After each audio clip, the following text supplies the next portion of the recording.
Nabuhay ang rider na ito na matagpuan ng mga otoridad sa C5 Road sa Barangay San Dionisio, Parañaque City kaninang umaga. Nakasakay sa kanyang motor ang biktimang si Neil Wong nang bigla siyang pagbabarilin. Agad din namang naaresto ang suspect na kinilalang si Jerome Likwanan.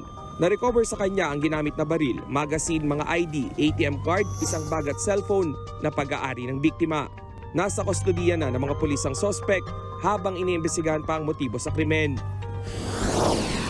Sa Pasay naman, wasak ang harapang gulong ng puting SUV na ito matapos araruhin ang center island ng Rojas Boulevard flyover. Paakyat ng flyover ang sasakyan nang mawalan umano ito ng kontrol. Nagdulot ito ng pagbigat sa daloy ng trapiko.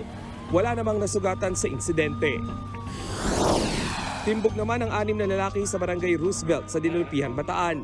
Target ng operasyon ng drug personality na si Fernando Gamboa Barcenas na nagbenta ng shabu sa nag-undercover na pulis. Kasama ring nahuli ang 5 pang lalaki na naaktuhang gumagamit ng ilegal na droga sa loob ng isang bahay na ginawang drug den. Kabilang sa mga naaresto sina Jomar Morales, Jomar Santos, Romulo at Rodolfo Barcenas at isang Jason Gallego. Nasamsam sa mga sospek ang 3 pakete ng hinihinalang shabu, mga drug paraphernalia at mark money. Naharap sila sa reklamong paglabag sa Comprehensive Dangerous Drugs Act. Yan ang Frontline Roundup. Rainiel Pawid, News 5. Mga kapatid, Nikki de Guzman po. Iba na ang may alam at may pakialam sa panahon ngayon. Para sa tuloy-tuloy na balitaan sa Frontline kahit weekend, mag-follow at mag-subscribe sa social media pages ng News 5.